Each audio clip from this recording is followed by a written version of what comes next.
Iran double entry visa एक तरह का वीज़ा है जो ईरान में 2 बार एंट्री के लिए दिया जाता है।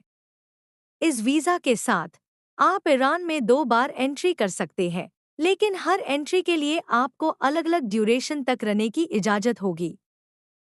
ईरान डबल एंट्री वीज़ा के लिए ज़रूरी जानकारियाँ। आपका पासपोर्ट, जो कम से कम 6 महीने तक वैलिड हो। वीज़ा एप्लीकेशन फॉर्म, जो ईरान की एम्बेसी या कॉन्सुलेट की वेबसाइट से डाउनलोड किया जा सकता है। 2 पासपोर्ट साइज फ़ोटोज़। आपका ट्रैवल आइटिनरी या फ्लाइट बुकिंग। आपका होटल बुकिंग या accommodation proof. Iran double entry visa की ड्यूरेशन 30 से 90 दिन तक होती है, और ये वीज़ा ईरान की एम्बेसी या कॉन्सुलेट से 1 से 3 हफ्ते में इशू किया जाता है।